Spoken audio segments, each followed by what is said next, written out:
Bendito seja o Senhor. Eu gosto de apontar o dedo para cima, porque eu sei de onde o Senhor me tirou, né? Se tem uma coisa que ninguém aqui pode esquecer, foi de onde o Senhor te tirou, né? No mínimo Ele te tirou do caminho mau, né? Do pecado. Mas eu fui tirado de um poço mais profundo. E hoje eu estou aqui na dependência da graça. Eu creio, eu tenho certeza que Deus tem um propósito. E sei que o que vai fazer diferença é a palavra dele que vai ecoar neste ambiente. As ondas sonoras apenas conduzirão esse poder e esta unção aos seus ouvidos e ao seu coração. Mas quem vai fazer a obra é o Espírito Santo de Deus. Tudo que Deus quer de você nesta noite, talvez, ou uma das principais coisas que Deus espera de você nesta noite, é sinceridade. Fala assim: eu não sou aqueles pregadores que ficam mandando o povo repetir, né? Mas de vez em quando é bom, né? Para guardar alguma coisa. E eu quero que você diga assim, por favor: Deus sabe que eu não sou perfeito, mas Ele deseja que eu seja sincero. Amém? Isso faz toda a diferença. Deus sabe que não somos perfeitos, mas Ele quer que sejamos sinceros, verdadeiros na presença dEle. Deus quer respostas verdadeiras. E o tema que nos traz hoje aqui é para falar sobre fundamentos da obediência. E a pergunta que desde já eu quero deixar aqui para você é: sinceramente, você acha que tem sido obediente a Deus em tudo? Responde para você mesmo, né? Ou será que há alguma coisa que você não consegue se submeter? Tem alguma coisa que tem sido um fator de limitação na sua vida?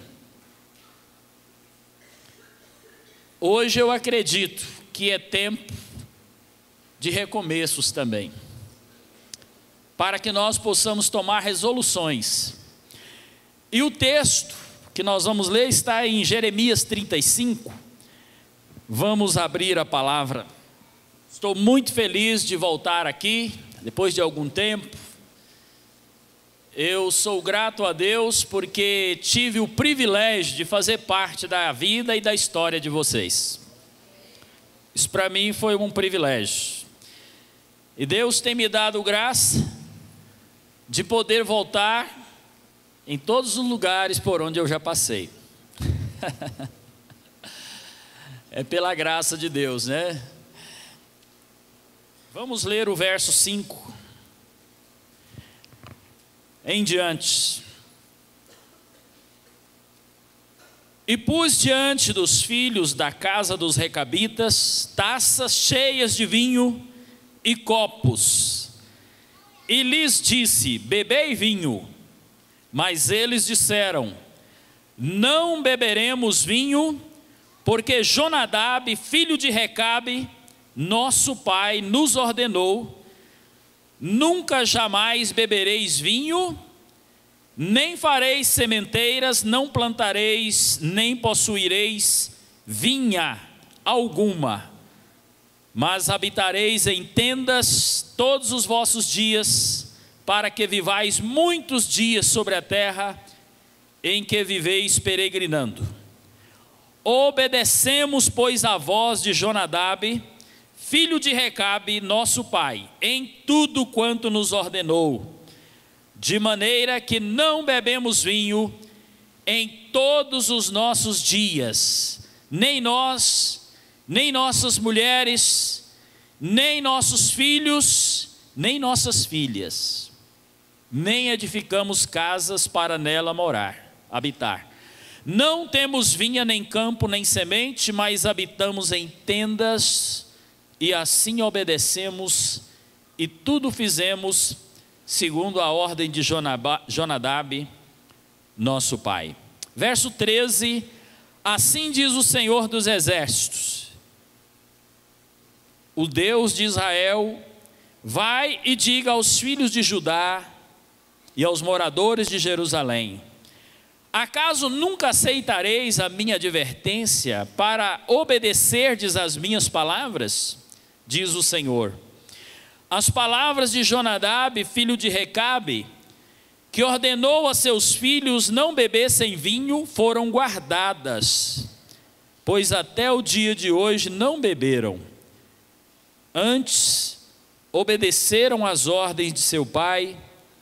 A mim, porém, que começando de madrugada vos tenho falado, não me obedecestes. Verso 18, a casa dos recabitas, disse Jeremias: assim diz o Senhor dos Exércitos, o Deus de Israel: pois que obedecestes aos mandamentos de Jonadab, vosso pai, e guardastes todos os seus preceitos, e tudo fizeste segundo vos ordenou.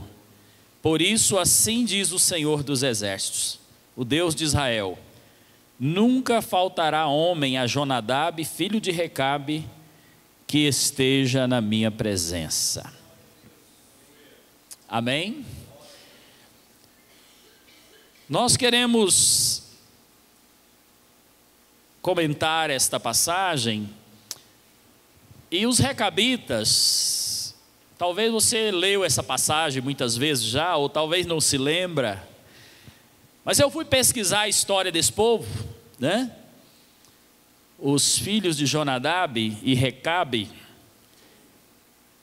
Quando Recabe foi ajudar Israel para uma guerra, ele acabou se aderindo a Israel, e era um povo nômade, um povo, uma comunidade um pouco isolada, e eles então passaram a praticar os ensinamentos de Deus dentro da nação de Israel. E isto, quando eles começaram esta prática, que foi dada a eles por Jonadab, o filho de Recabe, até aqui nesta passagem de Jeremias, já faziam 250 anos que eles estavam praticando esses princípios.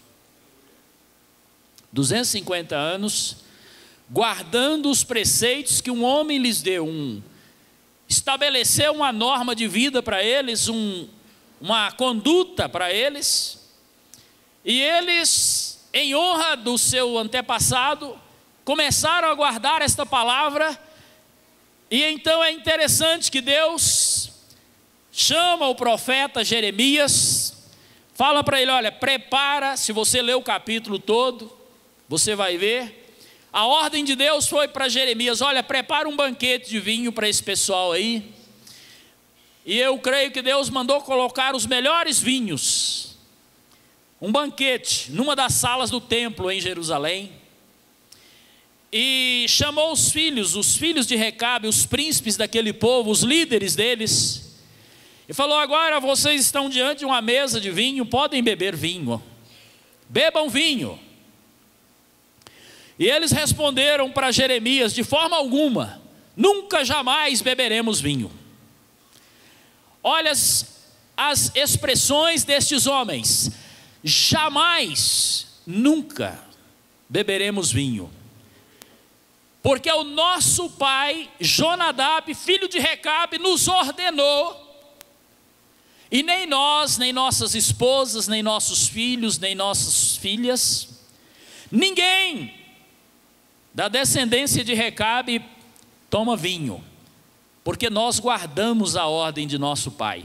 E além de não beber vinho, nós também não construímos casas para morar, e nem temos pátria, Nós somos nômades, nós vivemos por aí. Então, amados, nós podemos ver que Deus lamentou profundamente esta situação, e Deus se entristeceu, porque Ele falou assim para o povo de Israel: olha, Recabe, Jonadab, deram uma ordem à sua descendência, que é guardada de geração em geração, e eu sou o Senhor, vocês são o meu povo, eu tenho falado com vocês desde as madrugadas, tenho enviado minha palavra, e vocês não têm guardado a minha palavra. Então, havia uma indiferença muito grande em relação às palavras de Deus. E Deus então ficou muito triste com o povo de Israel, porque a palavra dele não era guardada, e a palavra de Jonadab, um homem, era guardada com todo zelo. O que Deus quer nos falar nesta noite tem a ver com a obediência, porque obedecer a Deus é maior do que muitas coisas que nós fazemos na vida. Por exemplo, a Bíblia fala: obedecer é melhor do que sacrificar. E tem muita gente sacrificando sem obedecer.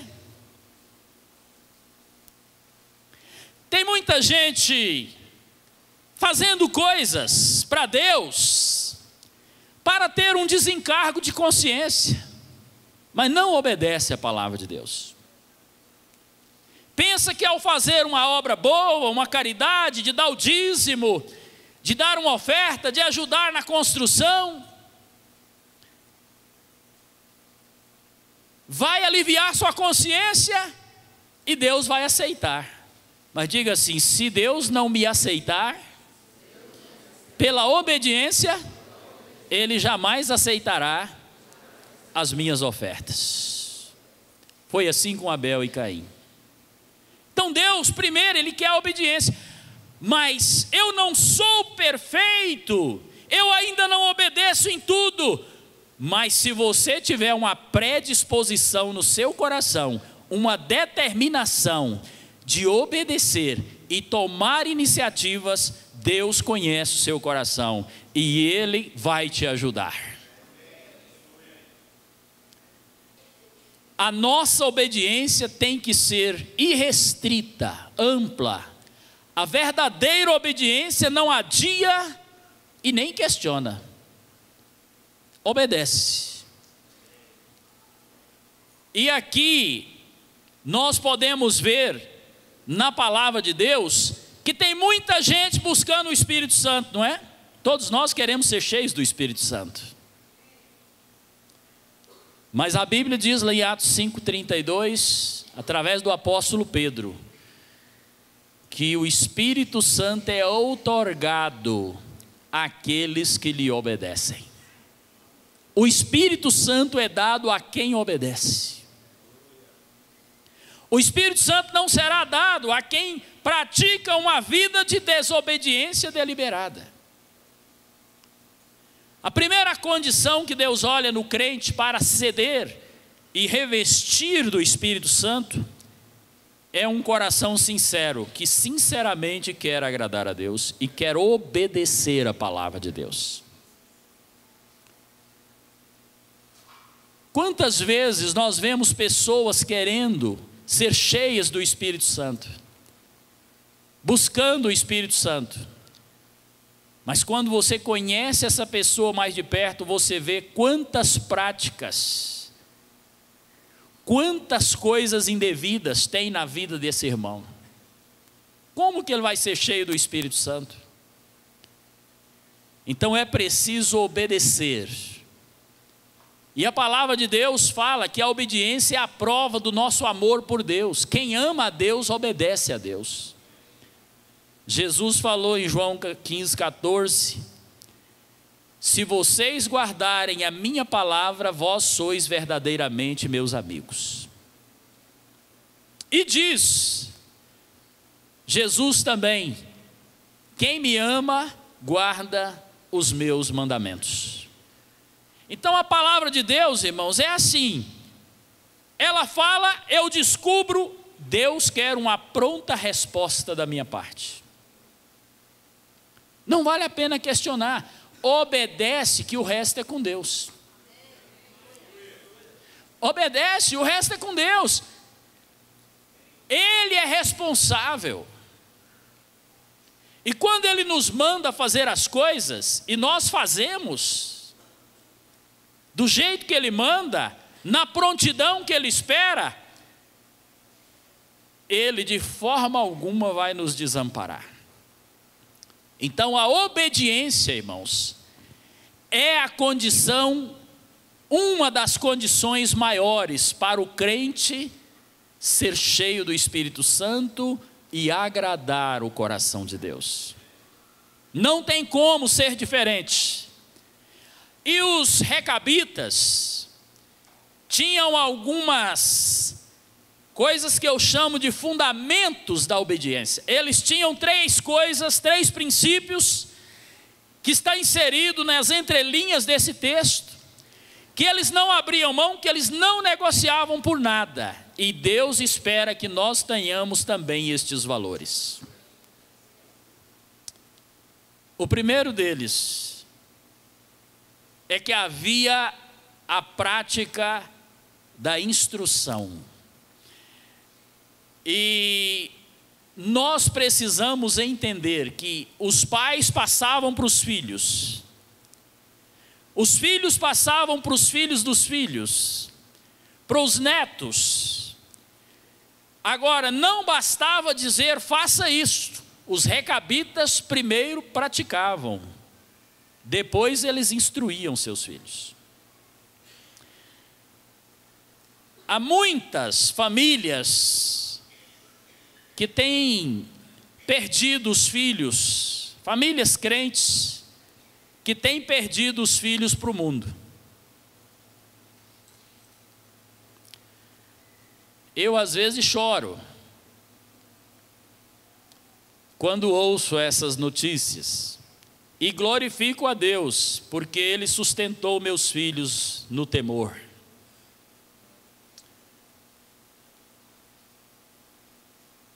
Nem sempre a culpa é dos pais, toda regra é exceção. Mas a regra é, se eu instruir meus filhos e meus discípulos, e eles verem que eu faço o que falo, que a minha vida é uma prática, normalmente eu vou reproduzir a vida de Deus que está em mim, na vida deles. Agora é preciso ter uma vida prática. Segundo a CEPAL, Serviço de Evangelização para a América Latina, a maior razão do desvio dos jovens crentes, do abandono dos filhos dos crentes à igreja e à verdade de Deus, é a hipocrisia dos pais. Tem uma vida dentro de casa, no seio da família, e tem outra vida dentro da igreja. Então, se os nossos filhos não verem o nosso zelo pelo nome de Deus, o nosso esforço pelas coisas de Deus, e o preço que pagamos para honrar o nosso Deus, dificilmente os nossos filhos vão querer seguir o nosso caminho. A lembrança que eles vão ter de mim, eu quero que seja, todas as vezes que nós estávamos passando por lutas e dificuldades, eu via meu pai com os joelhos dobrados na presença de Deus. A lembrança que eu quero que eles tenham de mim, é que eles vejam que eu amo a Jesus, e faço tudo para a honra do nome dEle. Então nós precisamos instruir, porque a palavra de Deus é poderosa, ela não perde o seu efeito, o seu teor. Confia no poder da palavra. Ela é quem vai fazer. Ela vai gerar vida. Ela vai impregnar seu filho, seu discípulo, as pessoas que estão debaixo da sua influência. Você precisa ter uma vida de prática para que você tenha o respeito para instruir. Então os recabitas tinham essa prática e eles tinham esta instrução. Eles confiavam no poder da instrução e eles instruíam sua descendência, e a sua descendência permanecia nos princípios. E eu creio que Deus também age do mesmo jeito, porque nós tivemos aqui, como o bispo Timóteo falou, por 10 anos pastoreamos esta igreja. Então aqui, graças a Deus, permanecem tantos daquele tempo, né? O próprio bispo, a bispa, o Davi, a Rosana, né? O Josué, o Edson, acho que ele quer que chame ele de Edson agora, né? Amém? E se mais algum aí quiser retomar o nome antigo, tá abençoado, viu? Porque eu, na época, pus um nome de guerra em cada um dos meus discípulos, né? E ver tantos outros, vou nem mencionar mais nome aqui para não ser injusto, né? Mas tantos outros aqui. E hoje eu vi, irmãos, muitas crianças daquele tempo, que eu peguei nas mãos, que talvez apresentamos para Deus, batizando nas águas. E eu disse hoje de manhã que esta é a minha grande recompensa. Porque eu vi que a semente reproduziu. E a prova do verdadeiro crescimento, irmãos, a prova se uma semente é verdadeira, é se a árvore vai dar mais fruto, e aquele fruto vai ter um código genético que vai dar outra semente, que vai reproduzir outra árvore, que vai continuar reproduzindo por aí afora. A semente verdadeira, ela tem um código genético, ela tem vida. E quando nós instruímos nesta palavra, ela vai permanecer reproduzindo. E vai reproduzir até o dia que Jesus voltar. Esses dias eu estava ouvindo uma pregação e o pastor falou: tem muita gente, irmãos, que quando chegar no céu vai levar um susto. Por quê? Porque, mas eu plantei só uma sementinha, o tanto de gente. Olha a multidão, é porque a árvore cresceu, deu fruto, caiu a semente, nasceu, cresceu, deu fruto, caiu a semente, nasceu, cresceu, deu fruto, caiu a semente e vai espalhando uma floresta por aí. Porque a semente, quando ela é genuína, ela reproduz. Então instrui na palavra. Segunda prática dos recabitas, é que eles tinham domínio próprio. Este tem sido o problema de muitos crentes, irmãos. Muitos homens na história já foram derrotados por si mesmos. Já foram derrotados pela sua vontade. E nós podemos mencionar aqui Sansão, Saul, tantos outros, que foram derrotados porque não tiveram domínio próprio. E tem uma frase que eu gosto muito, eu quero que você repita, fala assim: eu preciso ter compromisso com as decisões que eu tomo na vida. Nós precisamos ter domínio próprio, irmãos. Nós precisamos ser definidos, posicionados como povo de Deus. Eu fico triste quando o povo de Deus cede diante da pressão. Tem um emprego, tem que mentir, senão não arruma um emprego. A pessoa conforma: não, então tudo bem, eu estou precisando de emprego.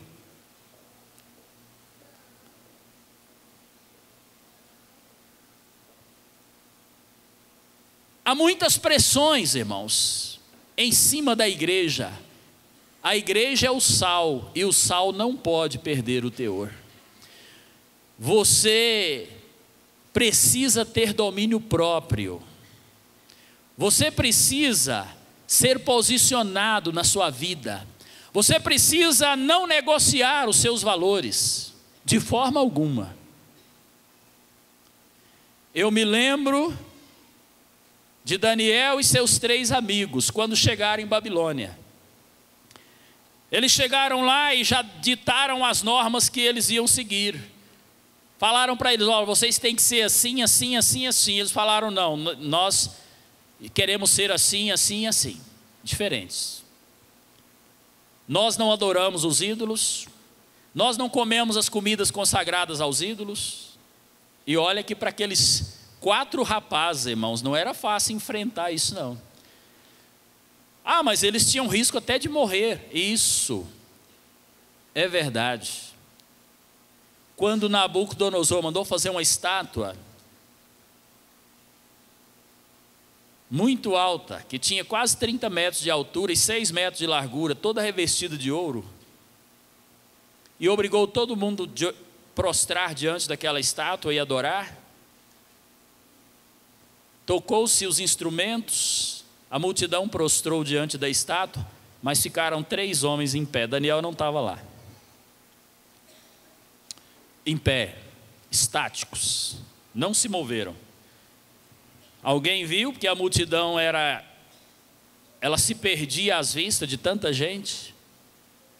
Então lá de cima do seu púlpito é capaz que o imperador não viu. Mas alguém chegou e falou para ele: olha, tem 3 homens aí que não prostraram. Então chamaram-se os 3. Então, vocês não prostraram diante da minha estátua? Não. Porque, em outras palavras, nós só adoramos o Deus Criador dos céus e da terra. Não prostramos. Ah, mas vai ter que prostrar. Então eu vou fazer de novo tudo, só para vocês 3. Mandar tocar tudo de novo. Já imaginou essa situação?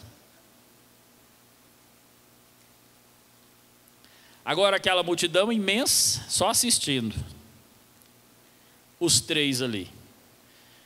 Aí eles disseram: olha, rei, é o seguinte, nós não vamos ajoelhar. Olha, se vocês não ajoelhar, vão ser jogados na fornalha de fogo.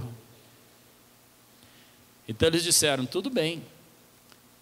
Se o nosso Deus quiser nos livrar, Ele nos livra. Ele tem poder para isso. Mas se Ele não livrar, nós não vamos ajoelhar.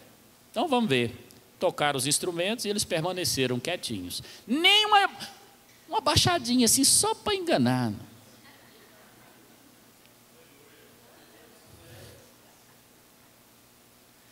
Se ele estivesse talvez no meio daquela multidão, dado uma disfarçadinha, como estivesse pegando alguma coisa no chão, assim, na hora, talvez tinha passado, né? Mas tem tanto crente dando uma baixadinha, irmãos.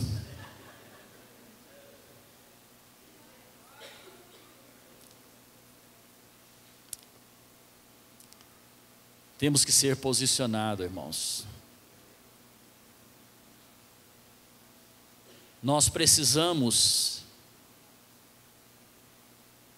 ter domínio próprio, ter uma linha divisória entre o santo e o profano, entre o justo e o injusto, e dali eu não passo, custe o que custar.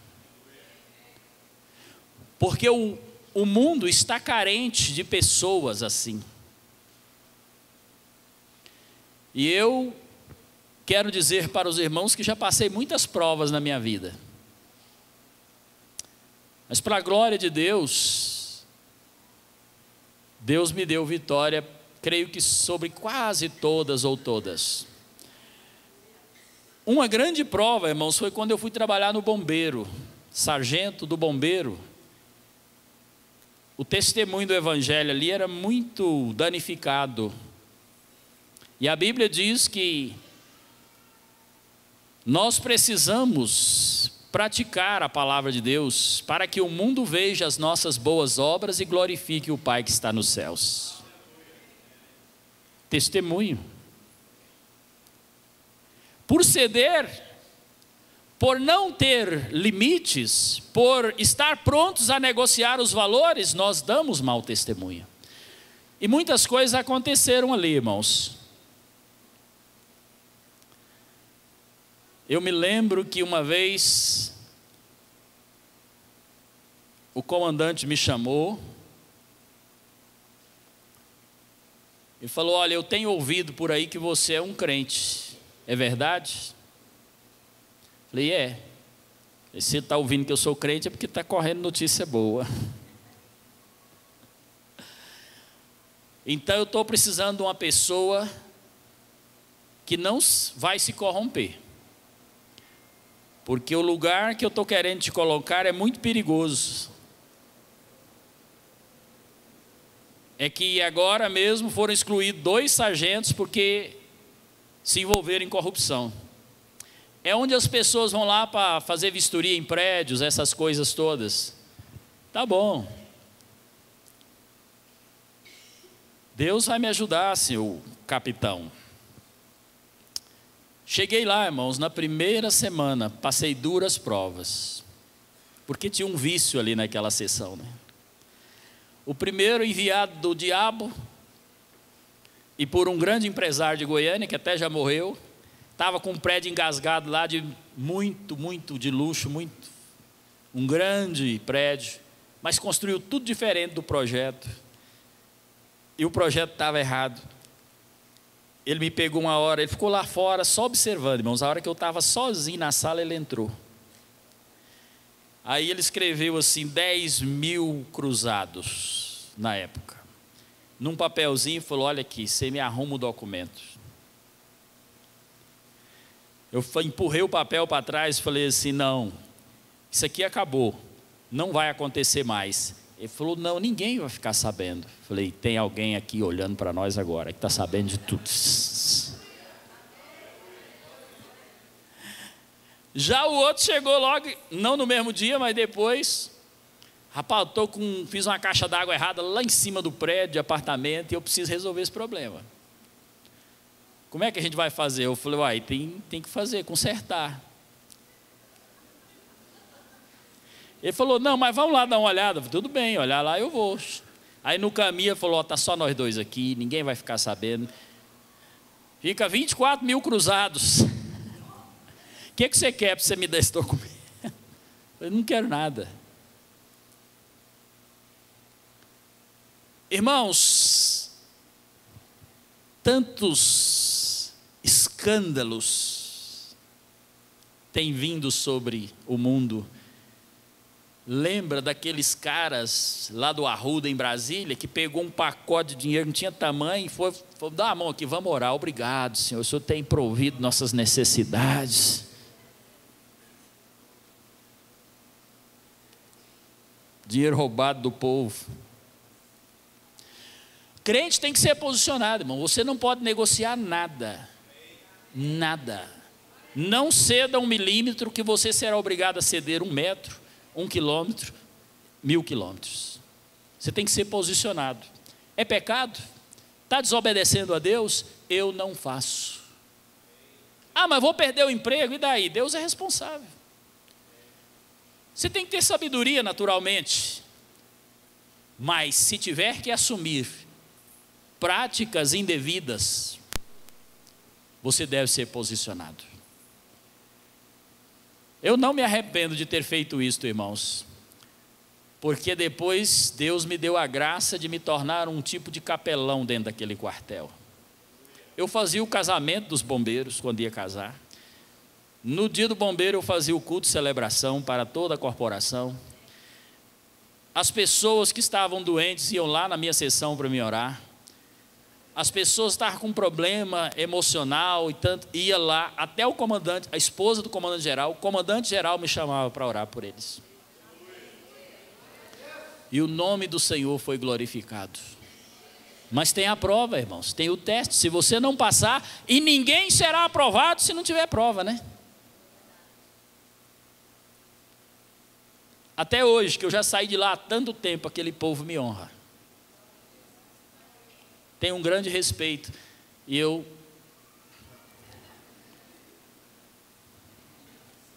é para a glória de Deus. Amados, não negocie. A terceira prática que os recabitas tinham era um sentimento de honra. Eles só faziam aquilo por causa da honra. Hoje de manhã estava tão corrido, eu gostaria de falar um pouquinho mais sobre a honra, porque há um mistério na honra, irmãos. Ninguém pode honrar se não tiver estima, não tiver consideração, não tiver um sentimento. Quando você tem que honrar alguém e não tem honra que brota espontaneamente do seu coração, aquilo se torna um fardo para a sua vida. E aqui, os recabitas honravam a memória dos seus antepassados, porque eles tinham um sentimento de honra. E quem pratica a honra, recebe coisas maiores de Deus. Veja que Deus deu uma recompensa para os recabitas, não porque eles honravam a Deus em primeiro lugar, porque Deus admirou a honra que eles tinham pelos seus antepassados. E Deus falou: por causa da honra que vocês têm pelos seus antepassados, nunca faltará na família de vocês quem me sirva, quem esteja na minha presença. Tanto que Deus valoriza a honra. E sabe de uma coisa, irmãos? Quem honra, recebe honra. Agora, a honra desata sobre a cabeça do crente o princípio de honra, a prática da honra. Ele libera sobre a vida do crente muitas coisas especiais. Eu me lembro de uma mulher que, já idosa, seu marido já idoso, eles não tiveram filhos e já nem sonhavam mais com filho. Depende da idade, as pessoas já não sonham mais com filhos, filhos naturais. Deus mandou um homem que passava ali, sempre, um homem de Deus, Eliseu, passava na casa daquela família. E eles davam comida para o profeta e para o seu moço. E a Bíblia diz, vendo a mulher que ele era um homem de Deus, começou a honrar aquele homem. E ela falou para o seu marido: olha, vamos fazer um quarto, porque ele passa aqui sempre, né? Quando ele chegar, ele tem mais conforto, ele tem um lugarzinho ali para ele ficar. Fizeram um quarto em cima, acho que fincaram as colunas, fizeram um sobrado para ele, né? Pôs lá uma mesa, uma cadeira, um candeeiro, uma cama, um colchão. Quando o profeta chegou, ele descansava confortavelmente naquele lugar. A gente precisa perceber as pessoas que Deus faz cruzar nosso caminho, irmãos. Os homens e as mulheres de Deus. E honrar estas pessoas. Aquela mulher fez isso pensando em nada, irmãos, só pelo sentimento de honra. Mais nada. Ela reconheceu que aquilo era um homem de Deus e ela queria honrar o homem de Deus. Aí o profeta se sentiu tão grato que falou assim para o seu moço: tenta descobrir aí o que a gente pode fazer por esta mulher. E o profeta era amigo do rei, né? Falou: talvez ela precise do favor do rei em alguma coisa. Aí o moço foi lá e perguntou para ela: a senhora está precisando de alguma coisa? Não precisamos de nada. Olha, irmãos, nenhuma oração ela pediu. Não estamos precisando de nada, eu tenho tudo. Era uma mulher suprida. Eu tenho tudo. Aí o moço deve ter visto as coisas, investigado e descobriu. Falou para o profeta: ela não quer nada, mas ela não tem filho. E o seu marido já é velho. Então, do ponto de vista humano, complicou. Então o que aconteceu? O profeta falou: volta lá e fala para ela que daqui a 1 ano ela vai ter um filho. Quando o moço deu o recado para ela, ela falou assim: não brinca comigo não. Isso é muito sério. Por que será que ela usou essa expressão, irmãos? É porque eu acho que ela sonhou tanto na vida com o filho, e desejou tanto ter um filho, e buscou tanto ter esse filho, chegou a um ponto que não teve, ela arriscou o sonho, aquilo para ela tornou-se uma coisa inesperada. E aí, o profeta manda dizer: vai ter um filho, daqui a 1 ano tomarás um filho nos braços. Deus fez a obra, irmãos, rejuvenesceu o velho, o idoso, ele compareceu, e ela engravidou e teve o filho.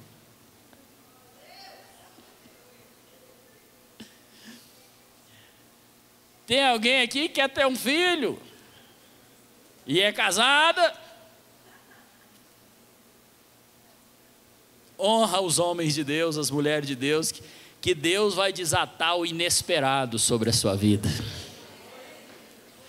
Deus nos conecta com o inesperado quando nós praticamos a honra. Aí, amados, aquela terra veio uma fome sobre aquele lugar.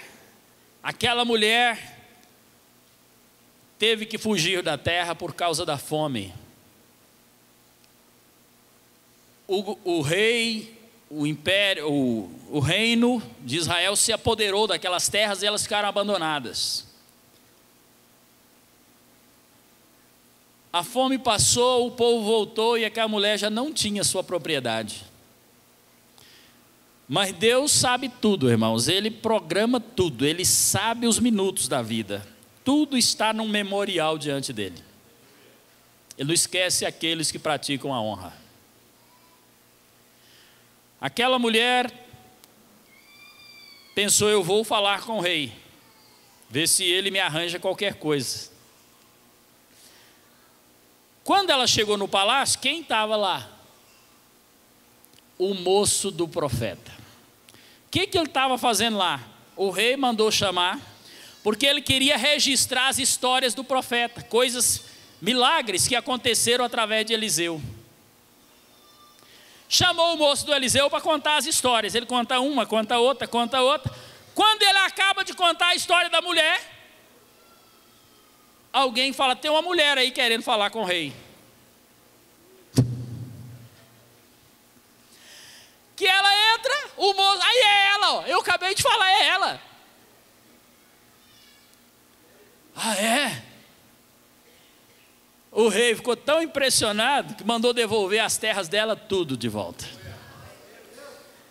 Então diga assim: quem pratica a honra é conectado com a restituição. Glória a Deus.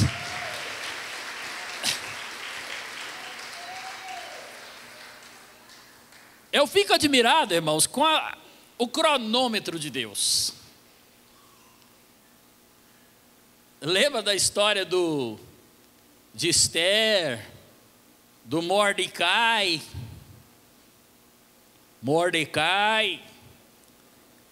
do Mardoqueu, né? O parente da Esther, livrou o rei de uma traição muito grande, que era um golpe de Estado, né? Um golpe de império.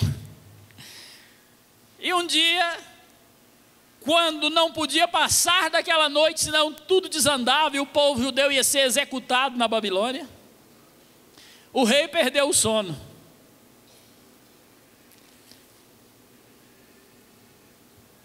Mordecai honrou o rei. Ele delatou um plano que tinha um grupo de pessoas para tomar o trono dele. Aí Deus fez o rei, o Assuero, perder o sono naquela noite, porque na outra noite o negócio pegava. Tinha um plano de destruição em massa sobre os judeus, tipo Hitler. O Assuero perdeu o sono e aí ele falou: me traga os livros da história do império para eu ler. Naquela noite, Não podia passar daquela noite. Deus faz os reis perder o sono, irmãos. E ele pegou o livro da história do império e começou a refolhear, ler as histórias. Ele ficou impressionado com a história. É verdade, olha.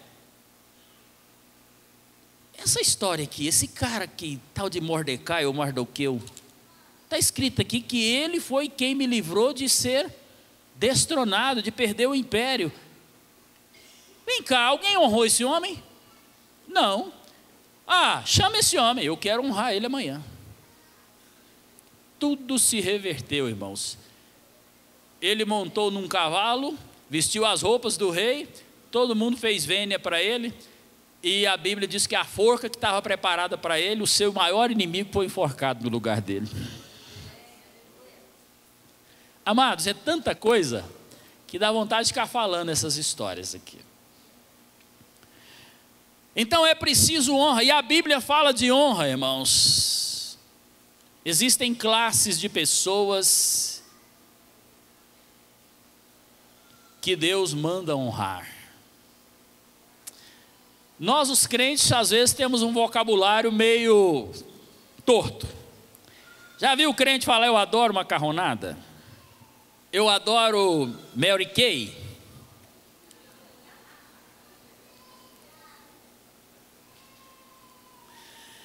Diga assim: um crente adora a Deus, ama pessoas e gosta de coisas.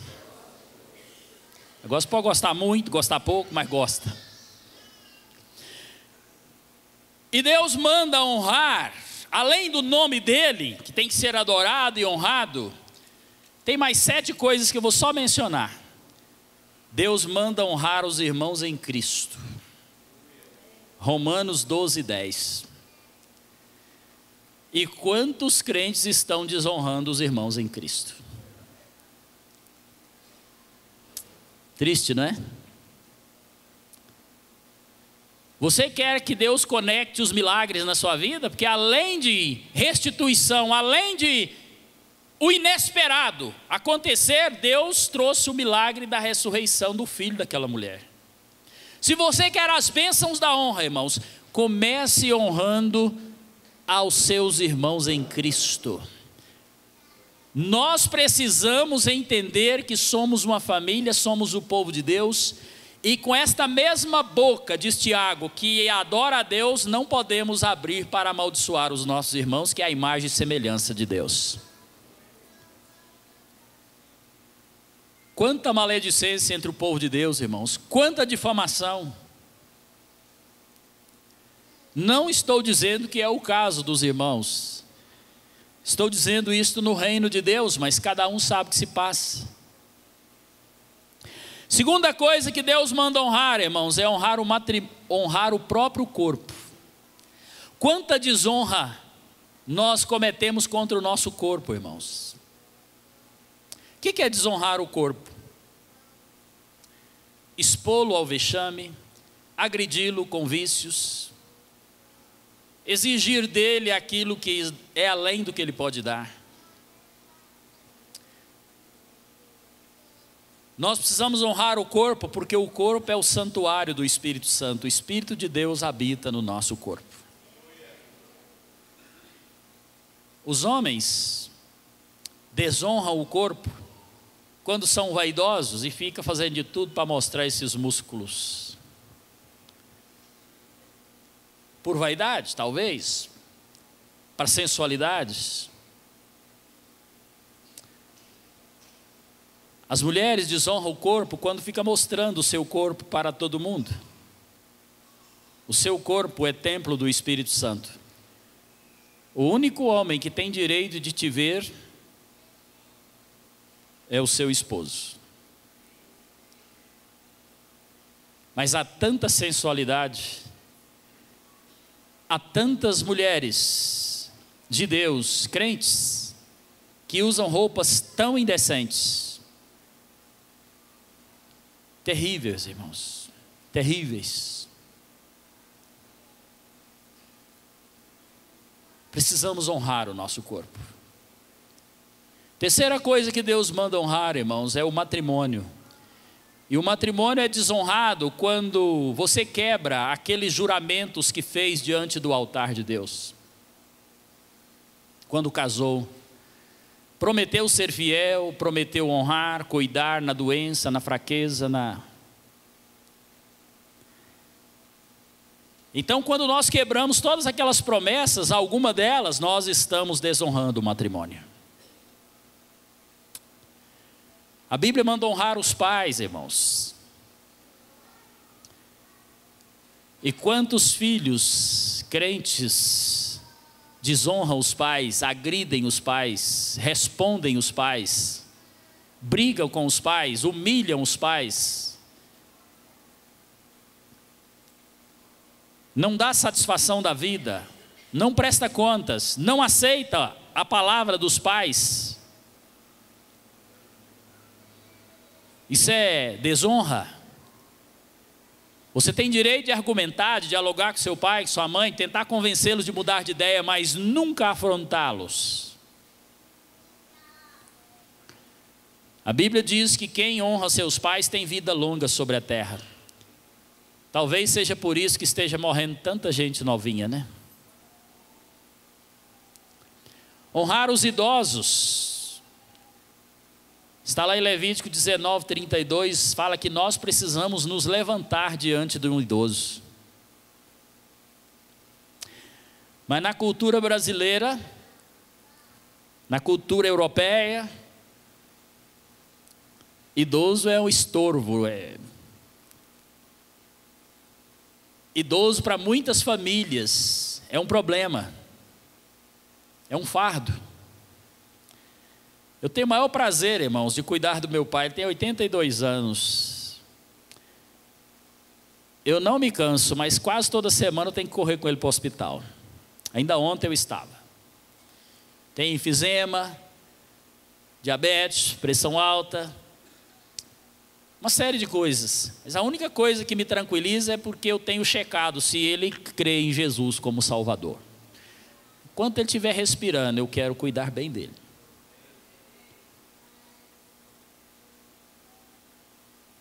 Precisamos honrar os pais, irmãos, respeitando, obedecendo. Tem muita maldição sobre a cabeça de quem desonra os pais. Cuidado. Precisamos honrar os nossos guias no Senhor, Hebreus 13:17. Honra as pessoas que Deus colocou sobre a sua vida, irmão. Respeite as escolhas soberanas de Deus. Ah, mas eu sei mais do que ele. Sou mais velho de crente do que ele. Eu já fiz teologia. Se esta pessoa foi colocada sobre a sua vida por uma circunstância qualquer, passa na prova, honra essa pessoa, mostra que você é humilde.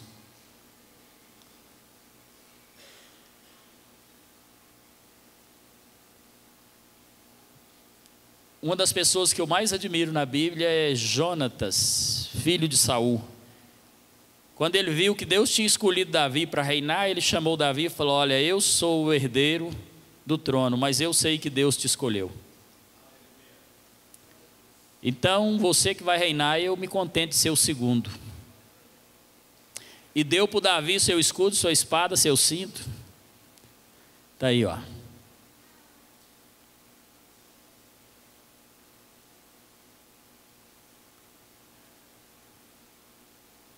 Muitas pessoas, no decorrer dos dias, não entenderam a soberania de Deus em ter nos tirado daqui, mandado para Portugal e depois voltado. Mas eu sei que Deus é soberano. E eu sei que Deus tinha esta igreja para o Timóteo e para a Nilda. E eu não podia ficar atrapalhando os planos de Deus. Talvez podia ter acontecido tudo bem, mas pode ser que se eu não tivesse esta compreensão, eu tivesse algum ressentimento no meu coração. Mas Deus sabe que não tenho, porque eu aceito as escolhas soberanas de Deus. Nós precisamos aprender a honrar as pessoas que estão sobre nós. Precisamos respeitar as escolhas soberanas de Deus.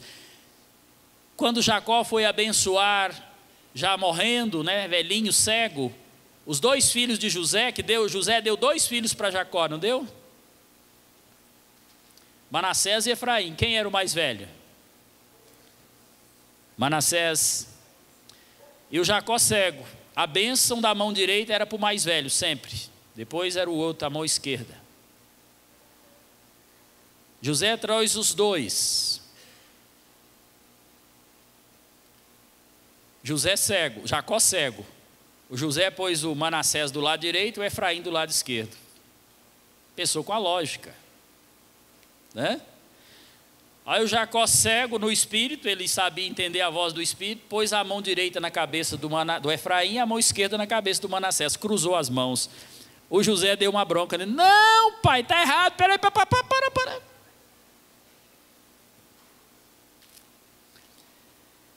Falou, não, meu filho, eu sei. O Efraim vai ser maior do que o Manassés. O Manassés vai ser um grande povo, mas o Efraim vai ser maior do que ele. E abençoou com a mão direita o Efraim. Então Deus é soberano, irmãos. As escolhas dele não podem ser questionadas. Nós temos que respeitar as escolhas de Deus.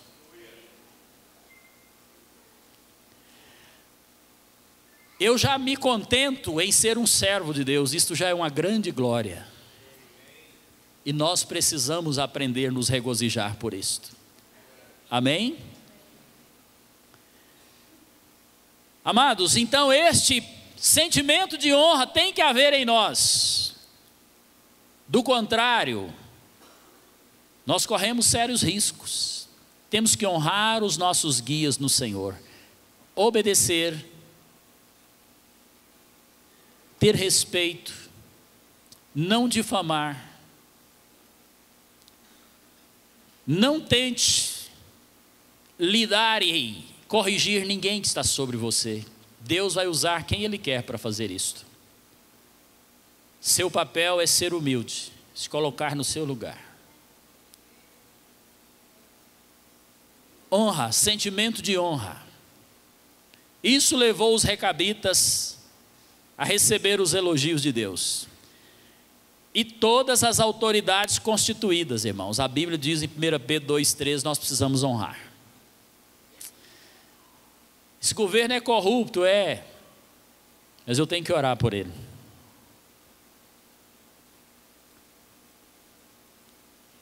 E assim por diante. E para sustentar esses valores, irmãos, para sustentar estes valores, os recabitas tinham 3 práticas.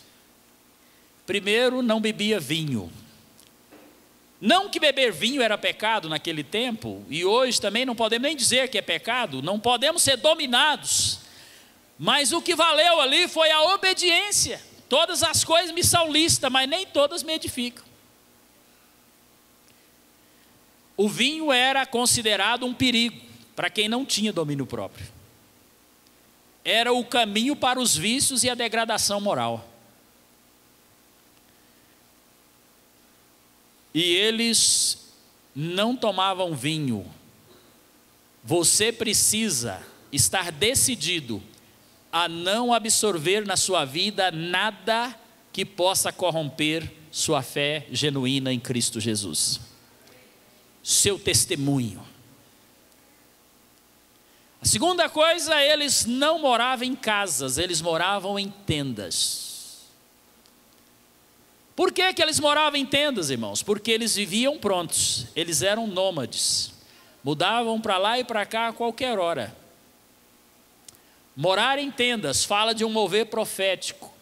Morar em tendas fala da prontidão que devemos ter para partir desta terra a qualquer momento e estar no Senhor, com o Senhor na glória. Quem põe o coração nessa terra, irmãos, o seu tesouro estiver aqui, o seu coração estará aqui. Mas nós precisamos ser desprendidos do natural. Precisamos usar o mundo como se dele não usássemos. Foi por isso que Jesus falou que nos dias da minha vinda será como nos dias de Noé. Comprava, vendia, comia, bebia, casava, dava em casamento e levava a vida, só o secularismo. É pecado comprar e vender? É pecado casar e dar em casamento? É pecado beber e comer? Por que Jesus falou isso? Porque as pessoas fazem isso e não se preocupam com a eternidade. O evangelho está tão caricato nos dias de hoje, irmãos, está assim, evangelho alternativo, né? Um evangelho meio de escolhas. Há tanta opção que tem um quinto evangelho na praça. Quantos evangelhos tem na Bíblia? 4, mas tem um quinto por aí. É aquele que isola tudo que é renúncia dos 4 e só fala das promessas dos 5, dos 4.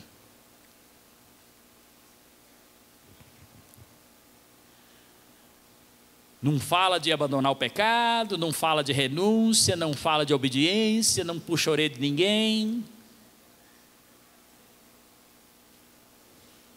Então, amados, nós precisamos absorver o evangelho genuíno. Nós não podemos fazer como tantas pessoas têm feito. Precisamos estar prontos para partir.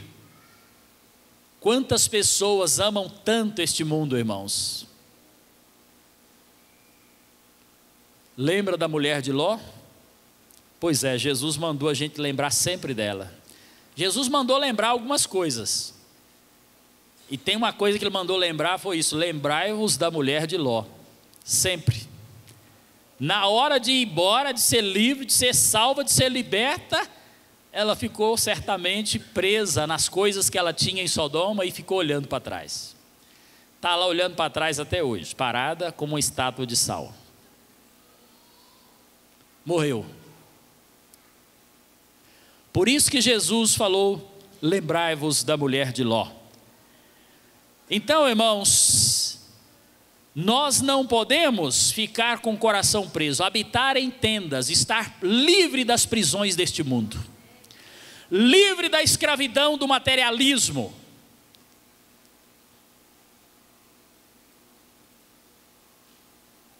Uma coisa que Deus me ensinou: tirar o coração da terra, tirar o coração da terra.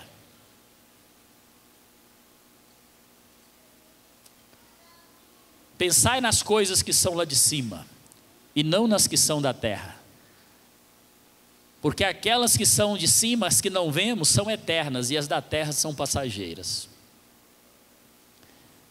Os recabitas não tinham propriedades, os recabitas não tinham nada. E a Bíblia diz que nós devemos ter as coisas como se elas não tivéssemos. Porque se um dia o vento levar, nós não vamos morrer.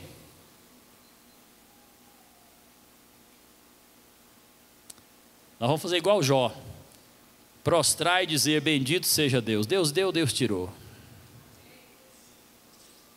Tem gente que morre, que desvia, que amaldiçoa Deus, que perdeu o emprego, que bateu o carro, porque o ladrão roubou o carro. Meu Deus.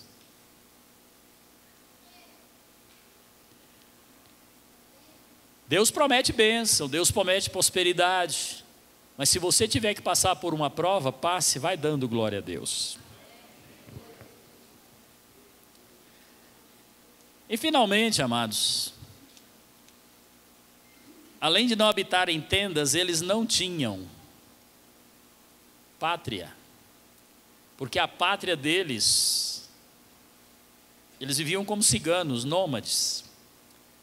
O crente também não tem pátria, a nossa verdadeira pátria está nos céus. A Bíblia diz que os heróis da fé Não tinha uma pátria aqui, senão eles voltavam para ela. Mas eles olhavam e viam uma cidade que tem fundamentos, que Deus é o arquiteto e o edificador. E eles viviam sonhando, confessando e sonhando com esta vida lá na glória. Nós precisamos ter o coração desprendido da pátria, sabendo que temos uma pátria celestial. Então, amados, eu quero encerrar esta palavra falando uma coisinha aqui. É sempre tempo de melhorar. É sempre tempo de mudar. Enquanto há vida, há tempo para mudar. Eu conheço muitos crentes que já têm 30 anos de crentes e nunca conseguiu obedecer a Deus em tudo.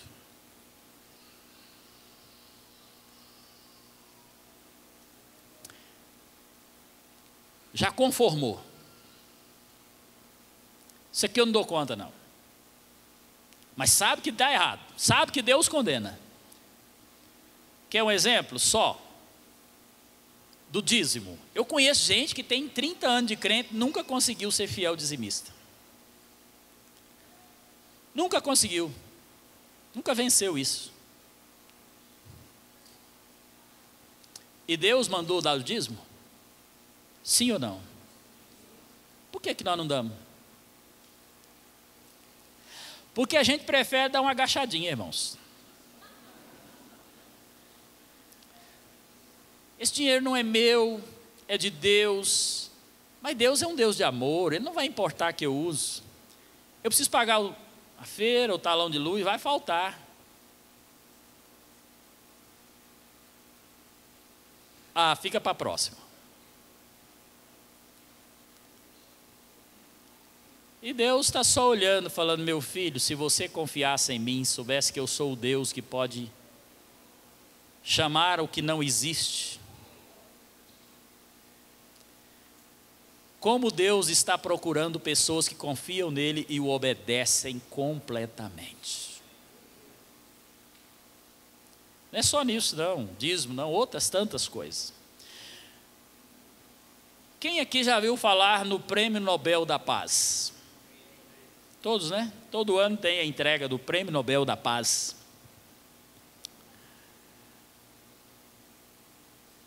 Alfred Bernard Nobel é o nome do homem que criou isso. Mas é engraçado, irmãos, como surgiu isso? Ele nasceu em 1833. Ele foi quem inventou o explosivo. Ele foi quem inventou o dinamite e a arte de fazer bombas. Ficou milionário. Achou a galinha dos ovos de ouro.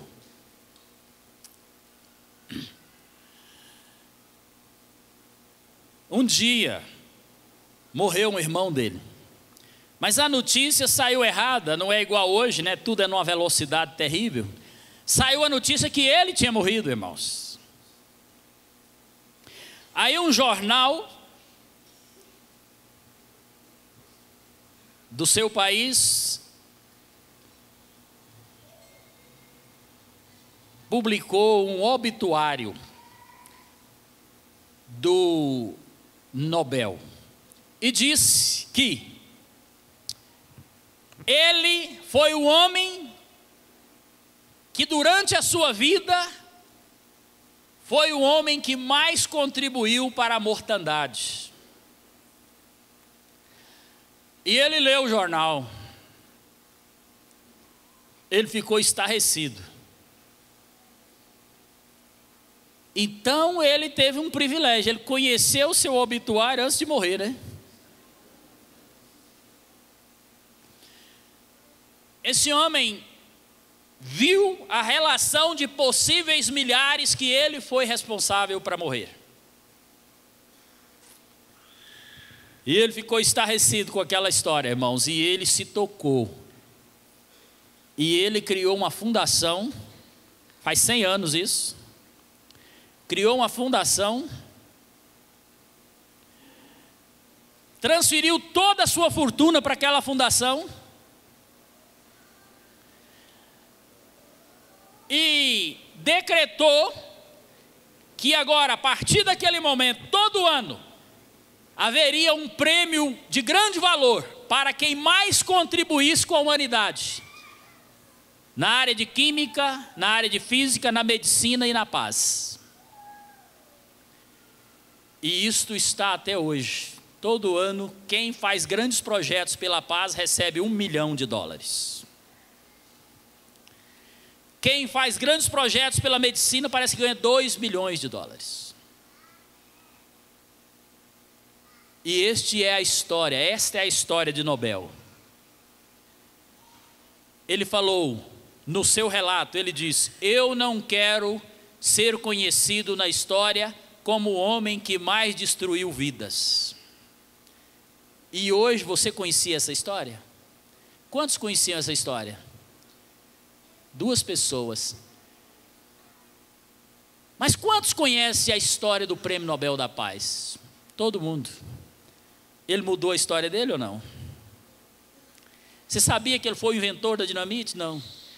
Mas você sabe que ele criou o Nobel da Paz. Porque ele mudou a sua história.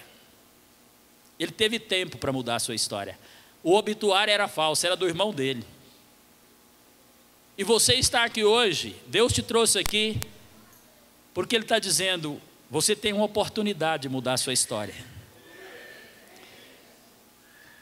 Você tem oportunidade de que a sua história seja contada de uma forma diferente quando você for para a glória. Como contarão a sua história? Você é um homem de Deus, uma mulher de Deus, você dá as costas para o pecado, você leva Deus a sério, você ama a Deus, você honra a sua igreja, você é comprometido, você é envolvido, você obedece?